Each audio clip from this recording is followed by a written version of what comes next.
Oke, standby, kamera ready, sound ready, 3, 2, 1, action. Halo semuanya, selamat pagi. Selamat datang di WebM Podcast bareng aku Dinda Kaila sebagai host 1 dan rekanku. Halo semua, saya Ayu Nel Vida. Di episode kali ini kita akan membahas terkait dampak AI di era Gen Z yang pastinya menarik dan relevan buat kalian semua. Nah, tanpa berlama-lama lagi, aku dan rekanku mau langsung ngobrol nih sama 3 narasumber yang kita punya. Ada mahasiswi hukum dan Rahel Sawah, terus ada dosen dari Teknik Informatika Bapak Davin Rizky, dan juga ada ahli hukum Bapak Firman Syairullah. Untuk pertanyaannya akan ditanyakan oleh rekan saya Ayu Naila. Oke, baik. Halo semuanya narasumber. Di sini ada 2 narasumber ya, karena satunya mungkin akan menyusul.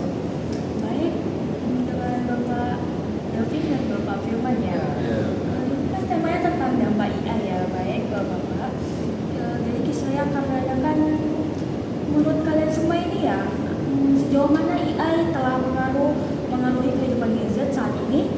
Bisa dari Bapak Davin seperti apa? Kalau yang saya temui di kampus itu mahasiswa saya ini sekarang critical thinkingnya berkurang. Jadi mereka lebih suka menanyakan sesuatu itu dari AI dulu, tidak berdiskusi dengan teman maupun pengajar. Terus kalau dari Bapak ahli hukum gimana nih? AI terhadap Gen Z itu menurut pandangan saya itu bahwasanya ini AI ini adalah sebuah mesin yang mempermudah urusan manusia kan. Sejauh ini AI ini telah berkembang begitu besar, namun harus kita ketahui juga penggunaan AI yang begitu memudahkan akses kita harus paham tentang dampak-dampak hukumnya juga. Oleh karena itu sepanjang pengetahuan saya bahwasanya AI ini telah merubah cara berpikir Gen Z saat ini. Mereka lebih juga suka cara yang instan seperti yang disampaikan oleh Bapak dosen tadi, bahwasanya ini mengurangi kritisi dalam berpikirnya kebanyakan anak muda zaman sekarang. Itu saja. Kalau saya ada lagi nih pertanyaan yang kedua. Kan baru-baru ini ada banyak nih isu terkait bahaya AI. Itu kan sangat penting nih untuk dibahas khususnya bagi generasi muda. Kalau dari Bapaknya sendiri itu penting gak nih untuk dijadikan mungkin kayak penelitian generasi Gen Z sendiri atau gimana? Mungkin dari Bapak Hukum dulu boleh? Dampak bahayanya ya. Kalau kita lihat dari perspektif hukum, harus kita pahami dulu bagaimana regulasi hukum mengatur AI tersebut. Sejauh ini harus kita akui bahwasanya regulasi hukum yang ada di Republik kita ini masih belum sejauh itu mengatur AI. Namun sudah ada seperti undang-undang ITE, perlindungan data pribadi dan sebagainya. Namun kalau masalah AI-nya itu sampai saat ini masih belum ada regulasi yang mengatur khusus tentang itu. Namun dampak-dampak dari perbuatannya itu dapat dikenakan perbuatan melawan hukum. Misalkan kita menggunakan AI sebagai sarana untuk sebuah penipuan seperti membuat video dengan visual yang dihasilkan oleh AI yang memojokkan atau menyudutkan salah satu pihak atau merugikan pihak lain, itu dapat dikenakan pidana. Jadi sebenarnya bukan AI-nya yang diatur, tapi penggunaan AI tersebut, yaitu lebih ke manusianya. Karena hakikatnya AI ini tidak bisa dijadikan subjek hukum. Subjek hukumnya adalah manusia. Jadi pengaturan hukum itu manusianya, ke penggunanya. Mungkin itu saja. Nanti manusianya yang akan digunakan sanksi seperti itu? Ya, sampai saat ini regulasi hukum kita hanya sampai di masalah penggunaannya saja, bukan lebih spesifikasi kepada AI tersebut.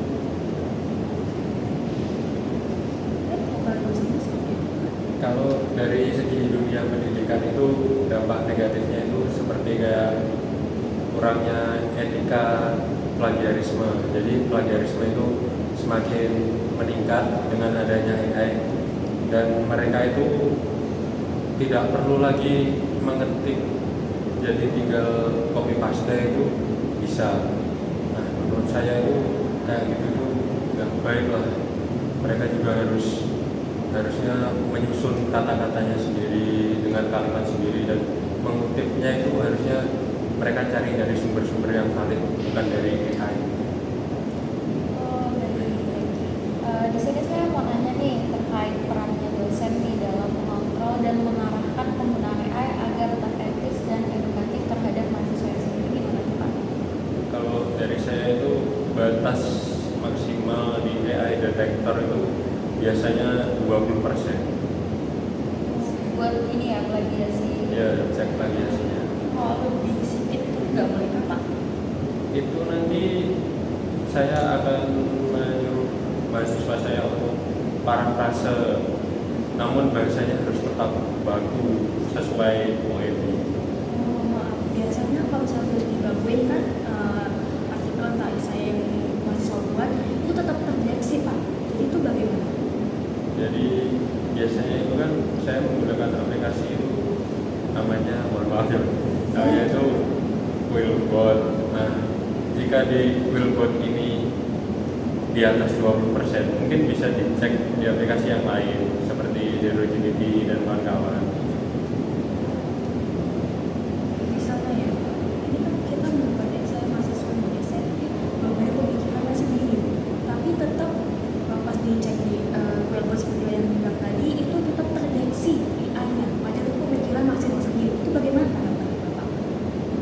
Kalau terkait itu mungkin bisa dikonsultasikan dulu dengan saya, atau mungkin mahasiswanya independen dengan cara cek Turnitin juga bisa.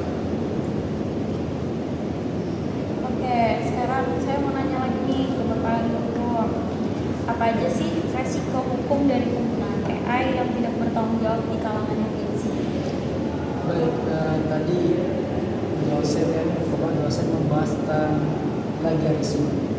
Sebenarnya kalau yang sepanjang regulasi hukum mengatur plagiarisme ini di dalam hukum itu kan bahwasanya plagiarisme yang dimaksud itu adalah ketika kita mengambil hak orang lain, itu melanggar hak kita.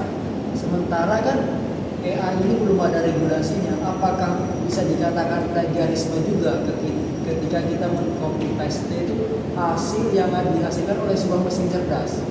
Misalnya kita membuat sebuah makalah, kita suruh AI-nya itu, saya kata ChatGPT, nama AI, buat sebuah makalah, jadi kita copy paste. Baik Bapak, sebentar dulu. Ya kita kedatangan mendengar lagi ya satunya, yang dari mahasiswa ya. Oh ya. Oke, Bapak boleh Iya, lanjutkan lagi. Jadi intinya gini, kalau udah dampak negatifnya ya, Resikonya. Resiko. Resikonya. kalau penyalahgunaan AI resikonya itu kan seperti yang tadi disampaikan di awal, apabila AI itu kita gunakan untuk sebuah tindak kejahatan, misalnya penipuan, penyebaran berita hoax, kemudian manipulasi data dan sebagainya. Contoh kasus seperti ini. Akhir-akhir ini ramai ada seorang pejabat publik itu yang fotonya itu dijadikan meme di media sosial. Meme gitu ya. Ya, challenge itu. Oke. Nah, itu kan pembuatannya mereka menggunakan AI. Nah, disinilah letak pidananya. Jadi orang yang menyalahgunakan AI untuk sebuah tindak kejahatan itu dapat dipidanakan seperti yang diatur dalam Undang-Undang ITE ataupun Undang-Undang Perlindungan Data Pribadi. Jadi setidaknya sebagai seorang mahasiswa ataupun generasi muda dan sebagai generasi Gen Z itu harus benar-benar memahami bagaimana etika penggunaan teknologi secara hukum. Jadi literasi hukum itu penting. Karena apa? Karena semua itu ada dampak hukumnya jika kita tidak bisa mengendalikan suatu itu. Ya mungkin sekian saja. Maaf, kalau misalnya mahasiswa ini kayak misalnya pengen mencalonkan diri ya sebagai misalnya kepala daerah gitu, itu menggunakan apa sih namanya?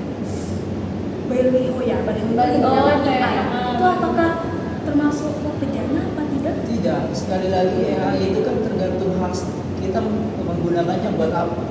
Kalau membuat baliho untuk sebuah kampanye kan itu tidak ada dasar hukumnya. Ya, jadi boleh-boleh aja. Oke, baik. Karena kita baru kedatangan mahasiswa nih, pertanyaannya langsung aja kita kasih ke mahasiswanya ya. Iya. Jadi pertama, menurut kamu nih sebagai mahasiswi sendiri, batas wajar penggunaan AI buat mahasiswa itu gimana sih?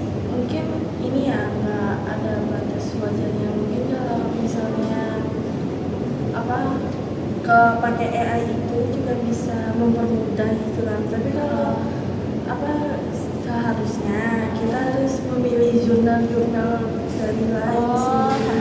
Lebih ke kayak memperkuat literasi aja. Iya. Oke. Kalau Bapak dosen gimana respon ke jawabannya mahasiswi ini?